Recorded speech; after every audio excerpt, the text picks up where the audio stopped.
Pueden tomar asiento, amados. Gloria a Dios. Gloria a Dios.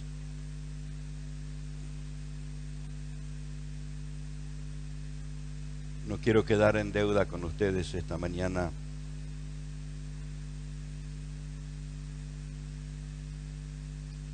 Pero le prometo que voy a ser muy breve. ¿Cuántos han estado hurgando en su boletín allí esos 20 puntos?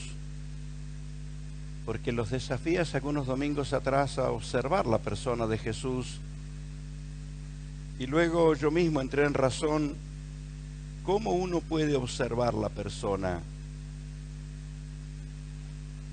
Esa persona que nuestros ojos naturales no alcanzan a ver. Por esto mi oración desde hace mucho tiempo, Señor, abrinos los ojos del Espíritu.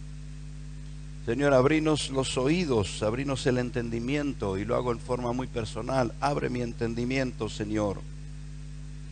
Luego de desafiar a la congregación ese domingo sobre la importancia de observar la persona de Jesús, hablaba con el Señor y le decía, ¿cómo le explico a la gente cómo mirar la persona de Jesús? ¿Cómo? Entonces, empecé a entender que había una cantidad de detalles que podíamos observar a través del tiempo y a través de las Escrituras, esos detalles que lo identifican perfectamente para detenernos a observar la persona de Jesús. Cómo Él mismo venció a la muerte y cómo el universo mismo respondió ante la hora de su muerte con un terremoto, y cómo respondió la muerte misma soltando a los muertos cuando Él resucita, y hay una cantidad de personas resucitadas en aquel mismo momento. Cómo Él envió al Espíritu Santo en la manera que lo había dicho. Normalmente todos estos detalles los conocemos. Lo cierto es que lo pasamos así como de largo. No nos detenemos a puntualizar ese aspecto que más que un detalle tiene una tremenda cuota de revelación. Cómo Jesús dictó órdenes y dio profecías que se están cumpliendo al pie de la letra en el día de hoy. No hace falta ser muy inteligente ni muy observador para darnos cuenta que sobre la tierra está aconteciendo exactamente todo lo que el Señor Jesús dijo. Y va a llenarnos de fe y de fuerza, y al mismo tiempo va a advertirnos muchísimo, porque Él dijo que su venida sería como en los días de Noé. Y el aspecto social en los días de Noé es que cada uno estaba interesado en lo suyo. Había una distracción total hacia las cosas espirituales, pese a que Noé tardó 120 años en construir el arca, y allí estaba el arca preparado como testimonio de que ese mensaje aguardaba el arrepentimiento de aquella generación, y no hubo nadie que respondiera. Y Jesús dice que la venida, cuando Él venga a buscar su iglesia, el mundo estará así como en los días de Noé, en una absoluta indiferencia. Y entonces una cantidad de detalles que Jesús menciona nos llaman mucho la atención y nos hablan de esa persona. Normalmente la gente admira a una persona cuando dijo algo y ese algo se cumplió. Un señor del cual no conozco su identidad, pero escuché muchos detalles, y si tuviera la oportunidad de conocerlo personalmente me encantaría, porque fue quien le advirtió a los Estados Unidos 5 años antes de que sucediera el atentado del año 2011. El 9/11, ¿no? No 2011, no el año 2011, el 9/11. El 11 de ese mes de septiembre, año 2000, ¿verdad? Año 2000 por ahí. Por unas cuantas cosas tengo una cantidad de fechas dando vuelta dentro de la cabeza y un poco confundida. Pero le advierte 5 años antes del atentado. Bueno, un país que está tranquilo, confiado, que cree tener todo bajo su dominio, qué riesgo iba a tener, pero cuando eso se produce, empiezan a observar a ese hombre como un profeta. Por supuesto, no se cuenta nada de que fuese una persona creyente llena del Espíritu, sino un observador del movimiento, de los distintos movimientos en el mundo, y con mucha precisión fue advirtiendo. Ese mismo hombre cobra un reconocimiento mundial, y los más interesados en el mundo de saber, bueno, ¿para dónde va todo esto? Comienzan a invitarlo, y este hombre da conferencias aquí y allá. Y en uno de los lugares, en el país trasandino, en Chile, lo invitan lo más alto de una institución religiosa. Y él le dice, si ustedes quieren gobernar en Latinoamérica, tienen que hacerse cristianos evangélicos. A esa gente decirle que se tienen que hacer cristianos evangélicos era algo así como darle una especie de bofetada. Y ellos le preguntaron, ¿y por qué? Y él les dice, porque todo da a saber que en los próximos 15 años todo Latinoamérica será evangélica. Dicho por alguien que no tenemos detalles de que tuviera Cristo en su corazón y que fuera lleno del Espíritu, pero coincide exactamente con una profecía dada por David Wilkerson muchos años antes, que en Latinoamérica un gigante se levantaba de entre la tierra, se sacudía el polvo, y ese gigante no era la amenaza de todos los problemas del mundo. Ese gigante poderoso que se levantaba era la iglesia de Cristo. Y esto es lo que dijo Jesús.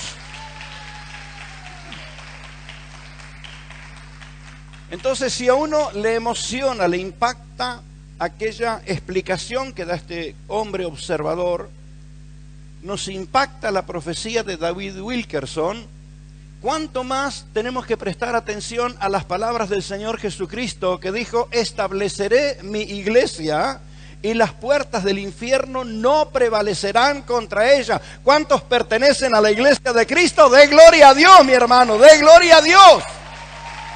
¡Aleluya!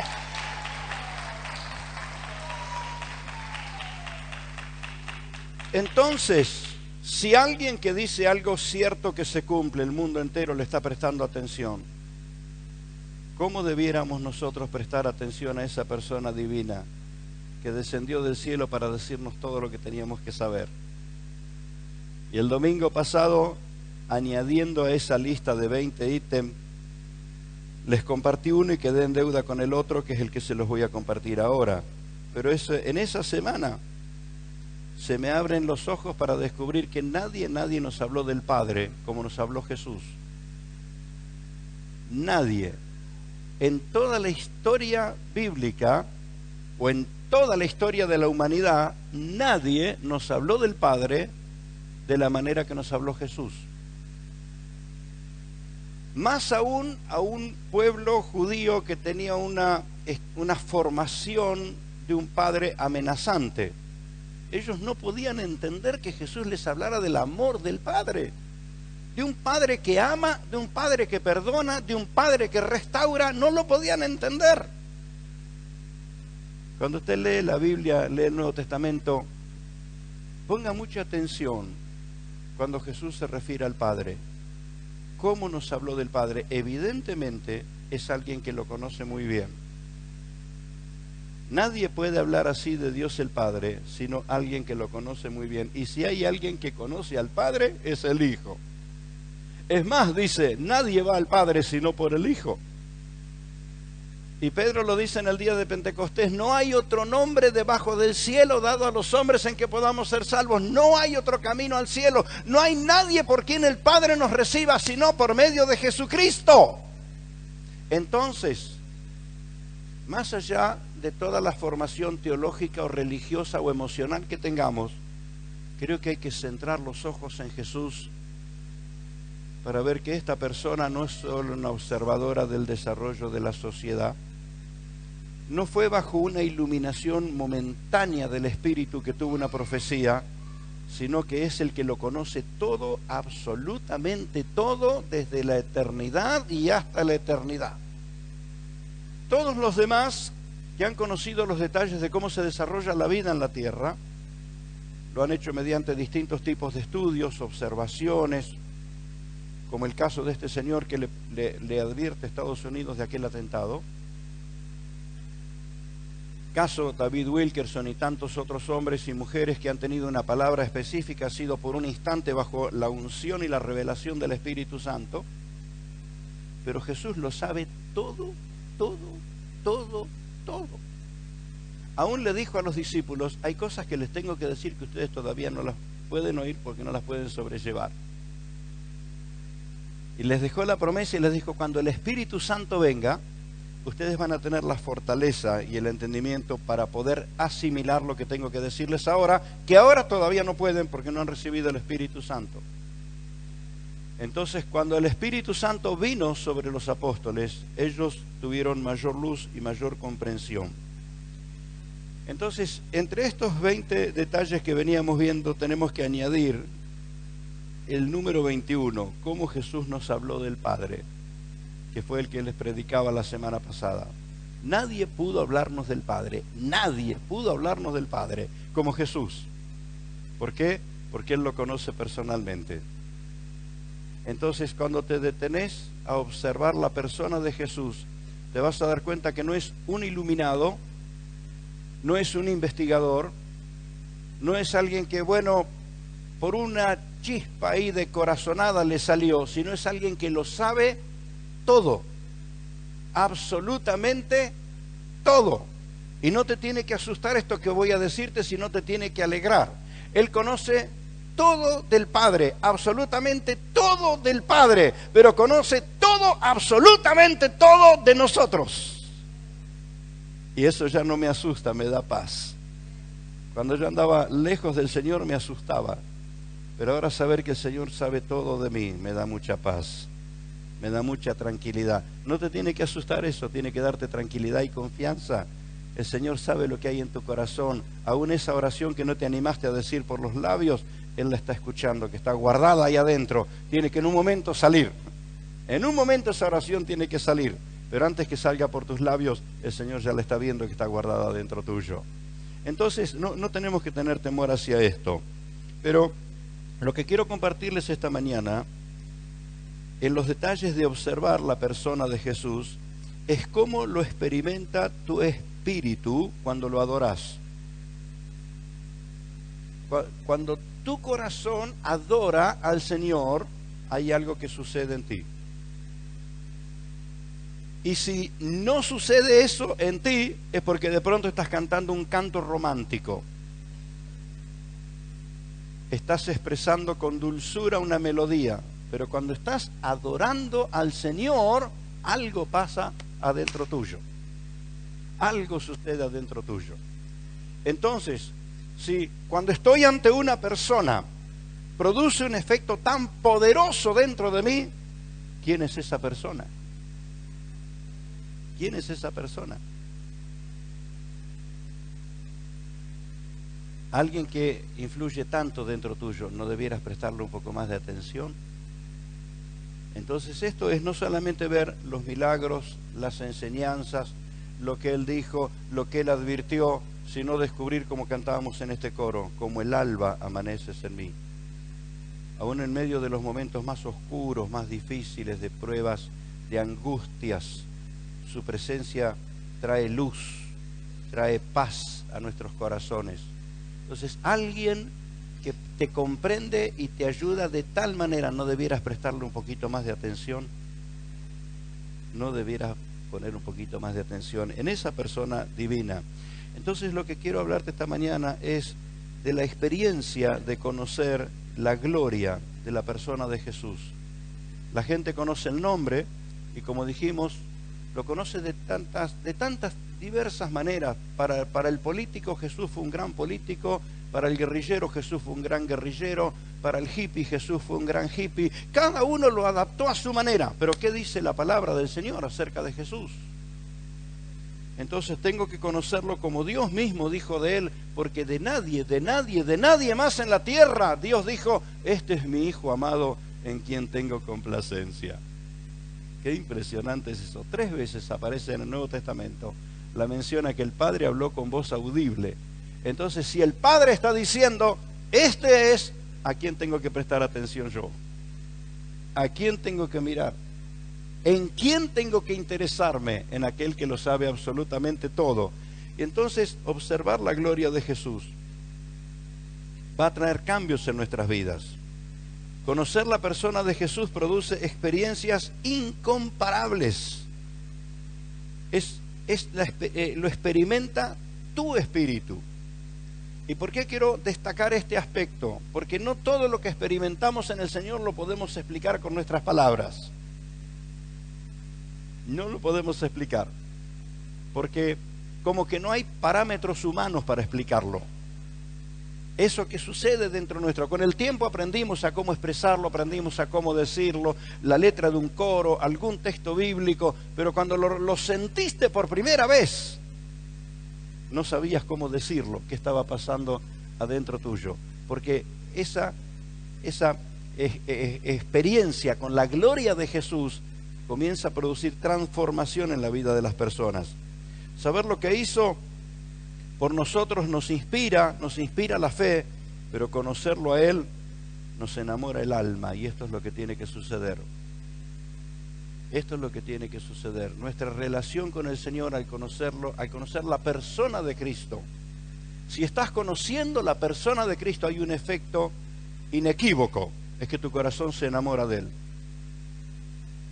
Si lo que adquiriste es conocimiento que puede explicar, que se puede repetir, que se puede recitar, si adquiriste un conocimiento de esa naturaleza pero no te cambió nada por dentro, te está faltando esa experiencia gloriosa, porque conocerlo al Señor te enamora el alma. Conoces a quien te amó y te salvó. Entonces se produce esa relación tan distinta que en vez de ser un religioso, uno es un enamorado del Señor. Así que quiero compartirte esto, que así lo cuenta Pablo, y Pablo habla de esa experiencia que le transformó la vida. Es lo que Jesús le dijo a la mujer samaritana. Esto es lo que ha de suceder dentro de las personas que aman a Jesús. En Juan 7:37 él dice que el que cree en él, en su interior habrá un río de agua viva. No un montón de escombro ni una chatarra. Dentro de su corazón hay un río de agua viva, experiencias gloriosas. Usted está llevando un apunte con todos los versículos que yo estoy ahora mencionando. Préstele atención, por favor, para conocer más de la persona de Jesús. Es la experiencia con la gloria superior. Lo que Pablo dice en una manera, la gloria más eminente. Cuando usa la palabra eminente, está diciendo algo superior, algo incomparable, algo grande. Cantamos en un coro que hace mucho, lo vamos a tener que buscar y revivirlo en la memoria. El brillo de este mundo se opaca ante ti, la gloria de esta tierra nada es. Recuerda ese coro, ¿cierto? Yo cuando veo a la gente enamorada, encantada, apasionada por cosas pasajeras, a mí me da alegría la alegría de la gente. Cuando yo veo a la gente contenta me da alegría, pero lo que me preocupa es qué va a pasar cuando este momento se le apague. ¿Qué va a suceder? ¿Qué va a suceder cuando este momento no logre llenar lo que hay, la necesidad que está dentro de su alma? Entonces, a mí me encanta ver la gente contenta, me encanta ver la gente alegre, festejando, celebrando. Me gusta verlos sonreír, pero me hago siempre la pregunta: eso que ellos que le están reconociendo la gloria a ese artista, a ese evento, a ese encuentro deportivo, que sienten que es la gloria. Me alegra por su alegría, pero me preocupa qué pasará cuando descubran que esta es una gloria que se apaga. Se apaga, al rato se apaga. Te dura poco. Influidos bajo ese impacto, compran la bandera del club, compran la bandera, la camiseta, los banderines, todo, Y después tiene una pared adornada con todo y el corazón sigue estando vacío. Porque es esto el mundo le llama gloria, pero es una gloria, si bien es de esta tierra y es muy pasajera. Pero conocer la gloria de Jesús, esa gloria eminente que supera a todas. De pronto, el detalle más que tenemos presente en nuestra memoria es cuando Moisés sube al monte Sinaí. Y Moisés, subiendo al monte Sinaí, experimenta la gloria del Señor. Tiene un toque bajo la gloria de Dios que hasta su rostro, mire, si Alejandro haber estado unos días al sol, el sol marcó su rostro y se nota allí el efecto del sol. Imagínese Moisés 40 días en el monte Sinaí, bajo la gloria de Dios. Parecía un tubo fluorescente cuando bajó de ahí, bichito de luz. Y no digo esto faltándole respeto, por supuesto. Irradiaba luz. Cuando Moisés baja del monte, irradiaba luz. ¿Y sabe qué hace el pueblo? En vez de decirle, dame de esa luz, dice, no, tapate la cara. Y eso es lo que hace. Moisés acepta lo que el pueblo le dice, se pone un velo, tapa la gloria de Dios y se les tapó el entendimiento para siempre. Y esto es lo que Pablo advierte. Entonces, cuando hablamos de gloria, la gloria en el Sinaí, pero quiero decirte que la gloria en Cristo es mucho mayor, es la gloria eminente, es la gloria superior, no es la gloria del religioso, no es la gloria de lo religioso, sino es la gloria de lo real. Y qué fuerte lo que Pablo escribe, ¿eh? Que todo aquello que sucedió en el monte Sinaí, todo aquello que aconteció en aquellos días, el dictado de la ley y todas esas manifestaciones, Pablo dice que eso es algo que iba a perecer, que se terminó. Duró algunos siglos y se terminó. ¿Y por qué se terminó? Porque vino lo real.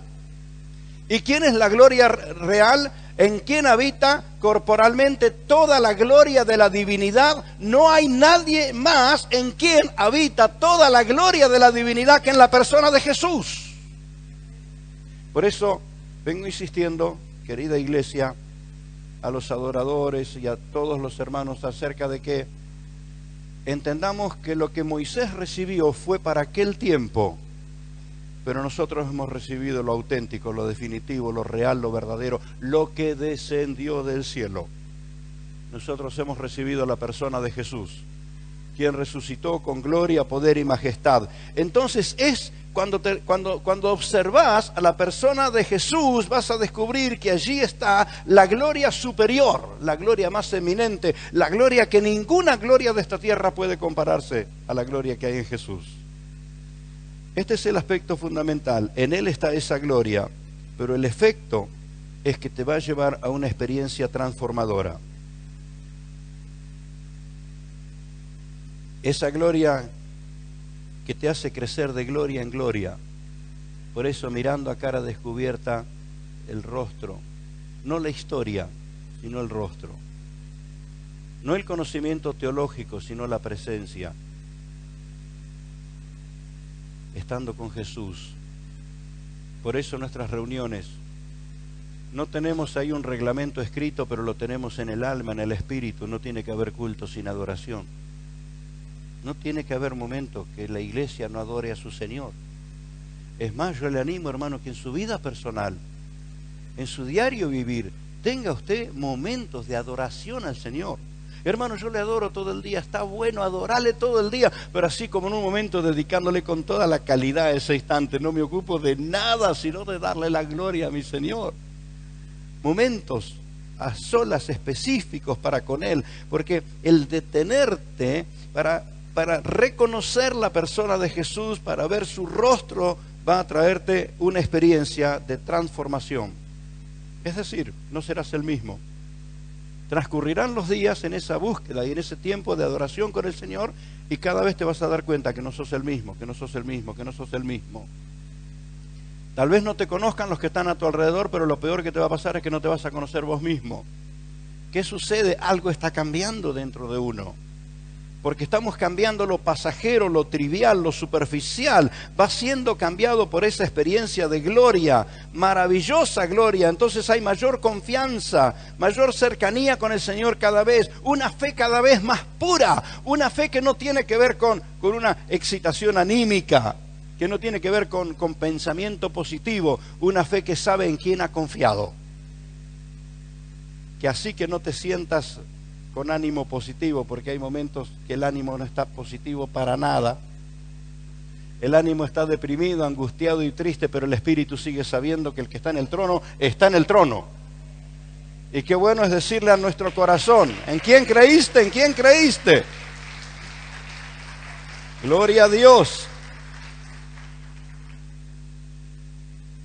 Se los he contado muchas veces y no me canso de decirlo. En muchas ocasiones tuve que preguntarme a mí mismo, ¿en quién creíste? No a otra persona. Como ser humano uno vive todas las instancias emocionales que vive cualquier persona. Pero tengo que decir, como dijo el salmista, alma mía, confía en el Señor. Bendice, alma mía, a Jehová, y no te olvides de sus misericordias. Entonces me tengo que confrontar en muchas situaciones y decirme, ¿en quién creíste?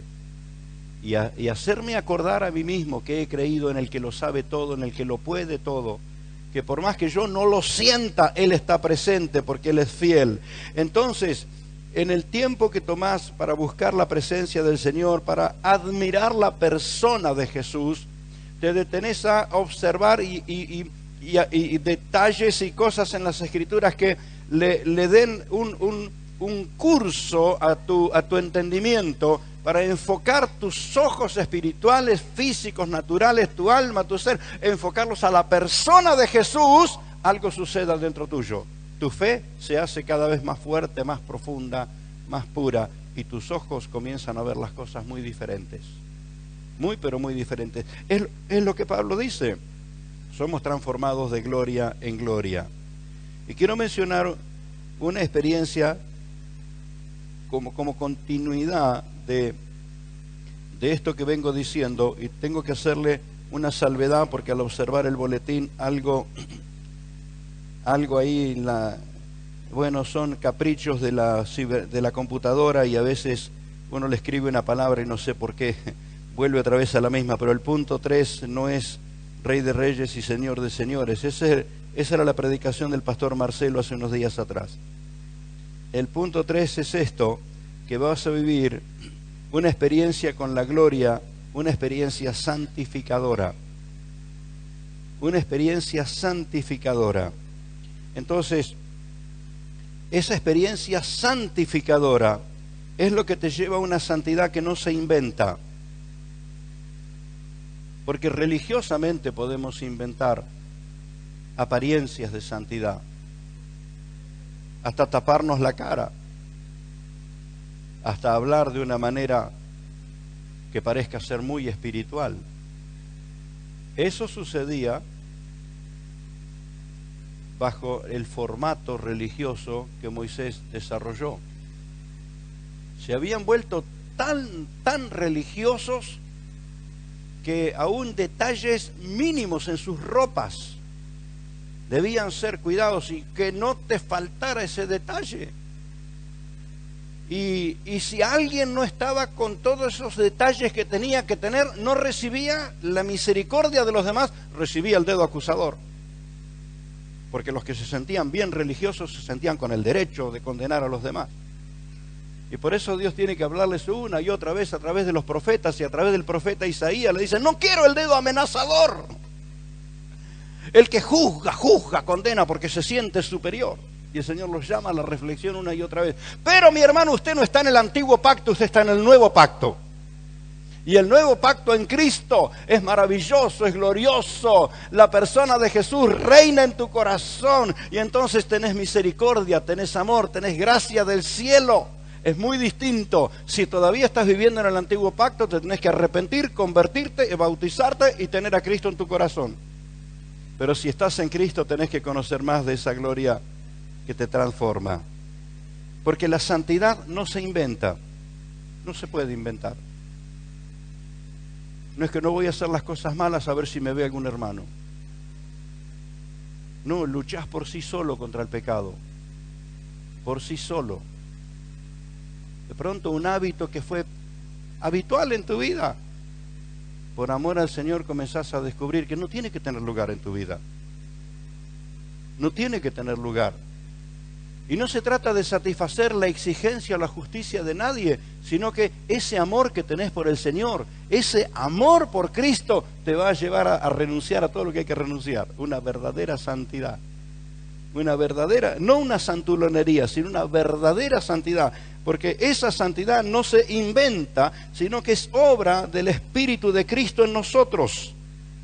Desata ese amor por el Señor, desata una pasión que pone en orden todo. Todo. En la vida, sin duda, hay una lucha de pasiones. Hay una lucha de pasiones. Tenemos que ser honestos y sinceros. Tenemos una cantidad de pasiones.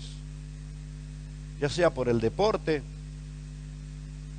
por algún tipo de arte, por algún gusto o por la billetera.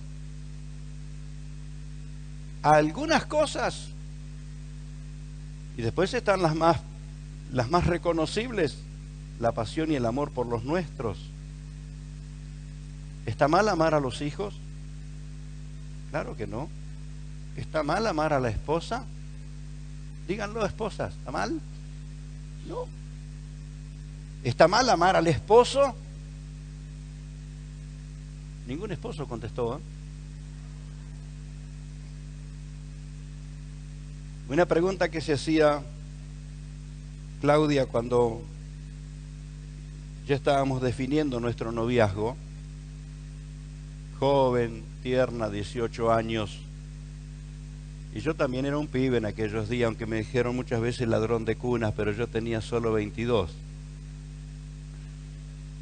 Ella tenía miedo de enamorarse de tal modo que me amara más a mí que al Señor. Entonces estamos hablando de un amor legítimo, ¿verdad?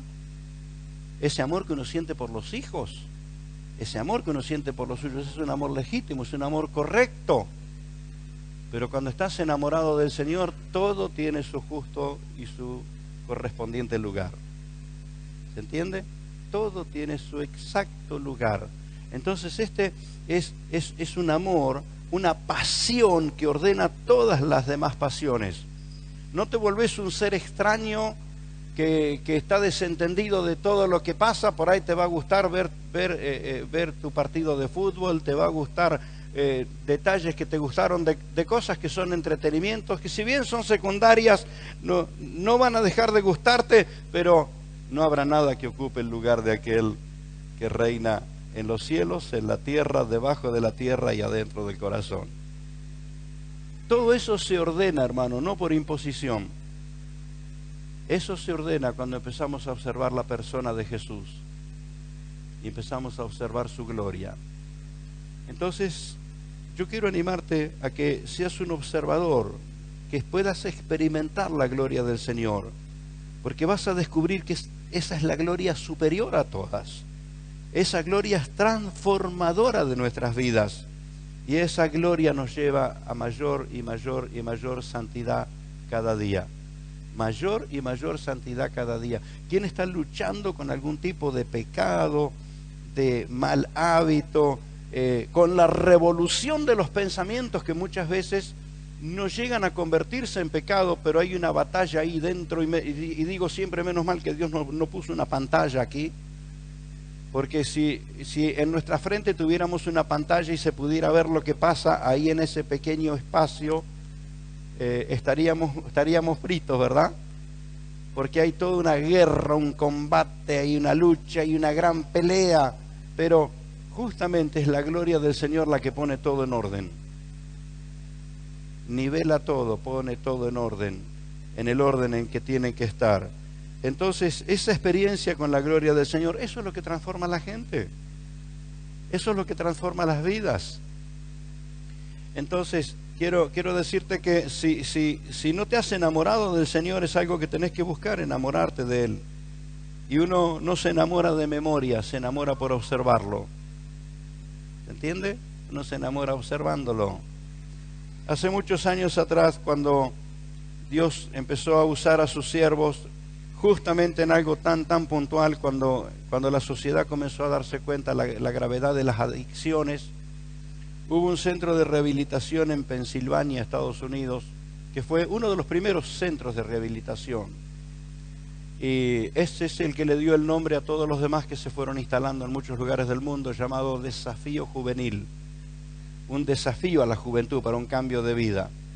Y los jóvenes se internaban en estos centros de restauración para ser libres de la drogadicción, y el gobierno de Estados Unidos invertía millones de dólares en sus centros de rehabilitación y tenían un resultado de un 3, un 4, un 5%, es decir, de 100 jóvenes, 4 o 5 se restauraban, pero cuando observaron qué pasaba en Desafío Juvenil, tenían el 80 y el 85% de resultado, es decir, que de 100 jóvenes, 85 eran libres de la droga, y les llamó la atención que de esos 85, más de la mitad se convertían en predicadores. Entonces hicieron una investigación muy específica, muy específica, porque más aún el gobierno no invertía ni un centavo en Desafío Juvenil. No invertía nada, absolutamente nada, porque consideraba que era algo religioso. Sin embargo, tenía un resultado espectacular.